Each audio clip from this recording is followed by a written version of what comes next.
यहाँ कूर्म पुराण के अनुसार श्री सुखदेव जी महाराज के 5 पुत्र हुए और ब्रह्म पुराण के अनुसार और देवी भागवत के अनुसार श्री सुखदेव जी महाराज के 12 पुत्र बताए गए।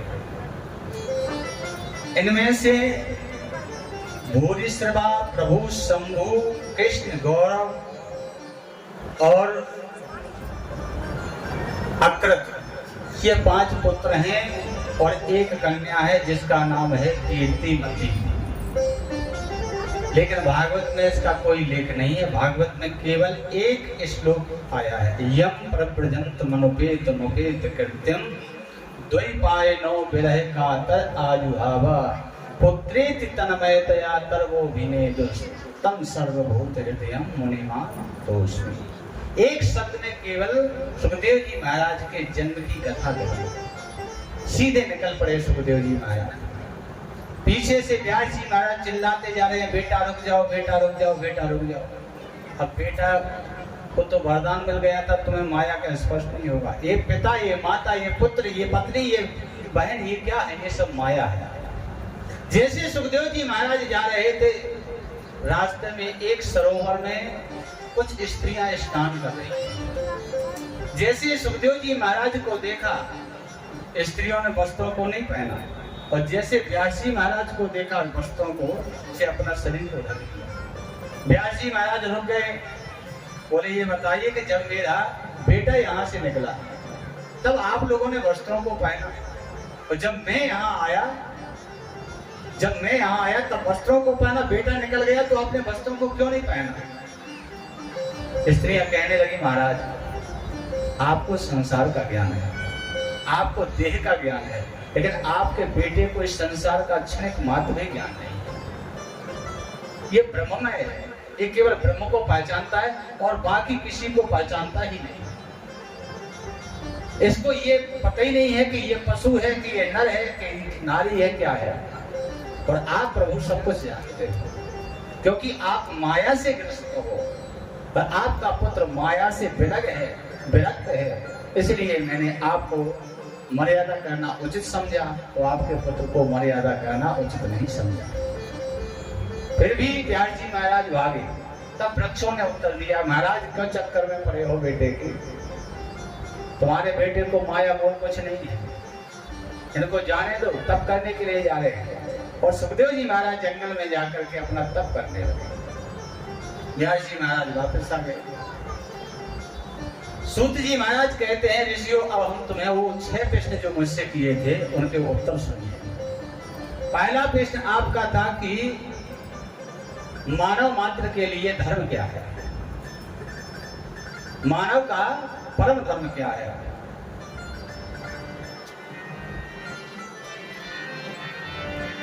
सवै पुंसां परो धर्मो यतो भक्तिरतो क्षजे अहेतु के प्रति हता यतात्मा संप्रसिद्धति। ऋषियों, मानव मात्र के लिए परम धर्म है भगवान के चरणों में प्रेम करना, उनके प्रति अनुराग प्रकट करना। याद रखो प्यारे, रागी बनो, बैरागी बनो, लेकिन जब तक आप अनुरागी नहीं बनोगे भगवान नहीं मिल सकते। मंदिर जाओ, कथा में आओ, लेकिन कामना से नहीं, निष्काम होकर के भक्ति करिए। सबसे श्रेष्ठ अगर कोई भक्ति है तो वो है निष्काम भक्ति, कोई कामना नहीं।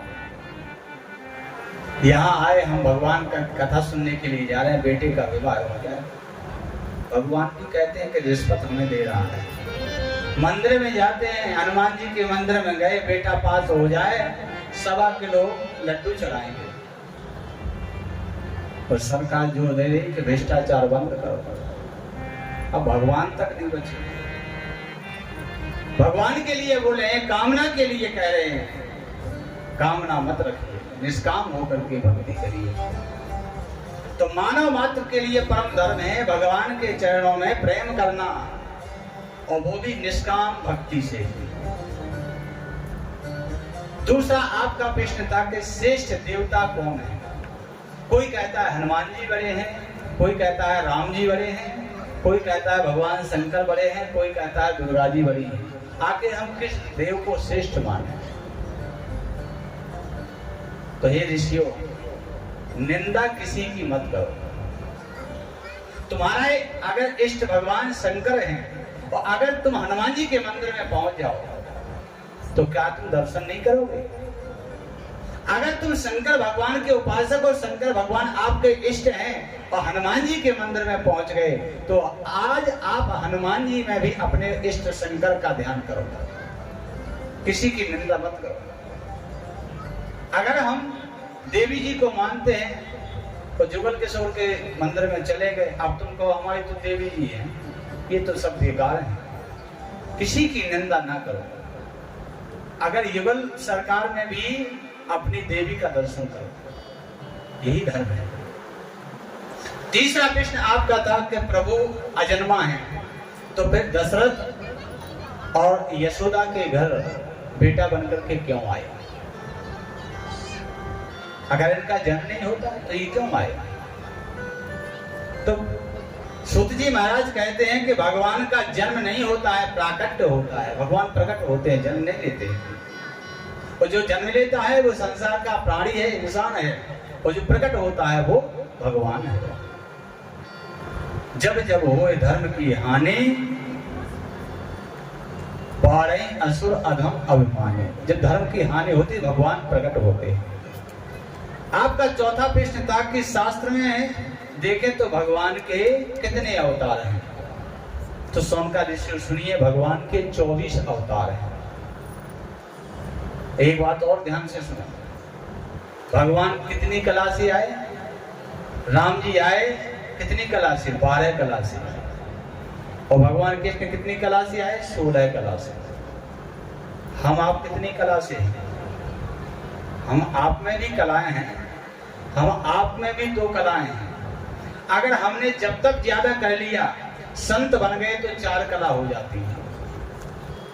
और संत से भी अगर ऊपर हमने इतना तप कर लिया तो हम 8 कला तक पहुंच सकते हैं, 8 के आगे नहीं पहुंच सकते। और भगवान कितनी कला से? 12 कला से भगवान श्री राम, 16 कला से भगवान कृष्ण। तो कला तो हमारे अंदर भी है, लेकिन अंदर इतना है कि हम उनके बनाए हुए हैं और उनको किसी को बनाने की जरूरत नहीं है, वो स्वयं प्रकट है। तो भगवान के 24 अवतार हैं। 24 अवतार में से सबसे पहला अवतार है सनक, सनंदन, सनातन और सनत कुमार। ये 4 ऋषि जो हैं, ये इनका पहला अवतार है। दूसरा अवतार भगवान ने जब हिरण्याक्ष को मारने के लिए हिरण्याक्ष पृथ्वी को ले गया तब 12 रूप धारण किया। कोई कहते हैं भगवान अच्छे स्वरूप वाले पर प्रसन्न होते हैं। भगवान रूप देखते हैं, अगर भगवान रूप देखते तो स्वयं 12 का रूप धारण नहीं करते। तो जब धर्म की हानि होती, जैसे धर्म को बचाना होता, भगवान उसी का अवतार ले लेते। तो दूसरा अवतार 12 है। तीसरा अवतार है श्री नारद जी महाराज का, जो ब्रह्मा की गोद से हुए थे। चौथा अवतार नर और नारायण के रूप में हुए। 5वां अवतार श्री कपिल देव जी महाराज के रूप में लिया। 6वां अवतार श्री दत्तात्रेय जी महाराज और 7वां अवतार भगवान यज्ञ भगवान के रूप में प्रकट हुए। 8वां अवतार श्री ऋषभ देव जी के रूप में लिया और 9वां अवतार श्री पृथु जी महाराज हुए, जिन्होंने इस पृथ्वी का मंथन किया। और 10वां अवतार मत्स्य अवतार लिया और 11वां अवतार भगवान ने कच्छप के रूप में लिया। जब मद्राचल पर्वत समुद्र में डूबने लगा तब भगवान ने कच्छप अवतार लिया। और 12वां अवतार भगवान ने धन्वंतरी के रूप में अमृत को लाए, तब वह अवतार लिया। 13वां अवतार भगवान ने मोहिनी के रूप में लिया और 14वां अवतार श्री भगवान नृसिंह के रूप में लिया। 15वां अवतार भगवान ने वामन के रूप में लिया और 16वां अवतार श्री परशुराम जी महाराज के रूप में लिया और 17वां अवतार श्री व्यास जी महाराज के रूप में लिया। 18वां अवतार भगवान श्री राम के रूप में लिया।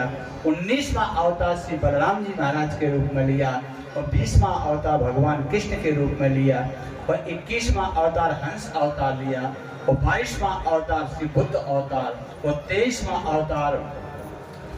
अवतार श्री हरि अवतार और 24वां जो अवतार होने वाला है गुजरात के संभल नाम के गांव में एक ब्राह्मण के यहाँ होगा। 24 भगवान के अवतार हैं। ये 24 अवतारों की कथा सुनाई। कहते हैं 5वां प्रश्न आपका था कि वक्ता श्रेष्ठ कौन है, तो ऋषियों वक्ता वही श्रेष्ठ है जो गागर में सागर को भर दे। 6वां जो अंतिम प्रश्न था तुम्हारा वो ये था कि अगर भगवान धर्म की रक्षा के लिए आते हैं और जब भगवान पुनः चले जाते हैं धर्म किसकी शरण में जाए। तो ऋषियों जब भगवान धरा को छोड़ करके कृष्ण जाने लगे तब महात्मा ऋषियों ने कहा, देवताओं ने कहा कि प्रभु आपका कलयुग में दर्शन कहाँ होगा। तो भगवान ने कहा हमारा जो तेज है ये भागवत में समाहित हो जाएगा, जो भी भागवत का दर्शन करेगा उसको हमारे दर्शन करने का फल प्राप्त होगा। बोलिए श्रीमद् भागवत महापुराण की जय। तो धर्म इस भागवत की शरण में गया। श्री सूत जी महाराज कहते हैं सुनकर ऋषि और कुछ पूछना चाहते हैं। ऋषि कहने लगे आप जिस भागवत का उपदेश कर रहे हैं ये भागवत की रचना किसने की।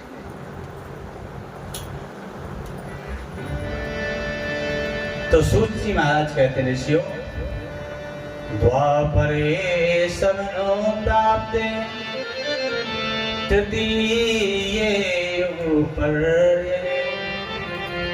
जाता पराशराद्योगी व्यासव्याम कलया। जिस समय द्वापर के अंत में भगवान के कलावता वेद व्यास जी का प्राकट्य हुआ, उन्होंने 17 पुराण लिखे लेकिन मन संतुष्ट नहीं हुआ। कथा में आनंद आ रहा हो क्या नहीं? एक जने माता जी यहीं कथा सुन ले, 7 दिन हो गए, 7वां दिन था तो व्यास जी महाराज सुदामा चरित्र की कथा सुना रहे थे। सुदामा चरित्र की कथा सुनी तो कई लोग रोने लगे। गरीबी क्या होती है, गरीबी में कोई किसका और कोई किसी का नहीं होता। ये प्रसंग चल रहा था तो माता जी भी रो रही थी। व्यास जी ने समझा कि माता जी सुदामा चरित्र सुनकर के भाव विभोर हो गई इसलिए रो रही होंगी। आरती हो गई, माता जी आई। माता जी से व्यास जी महाराज ने पूछा माता जी ये बताओ कथा कैसी लगी। बोले महाराज कथा तो बहुत मीठी थी लेकिन क्या बताएं दुख तो इस बात का हो रहा है कि आपने 7 दिन तक इतनी अच्छी कथा सुनाई है। तो बोले हम और भी सुनाएंगे, बढ़ाओ तो और भी सुनाएंगे, इसमें क्या बात है। बोले वो तो ठीक है लेकिन जैसे आप मुँह चला रहे हो और 7 दिन तक मुँह चलाए, ऐसा हमारे यहाँ बकरा था। तो बोले वो बकरा 7 दिन तक ऐसे ही चिल्लाते चिल्लाते मर गया था।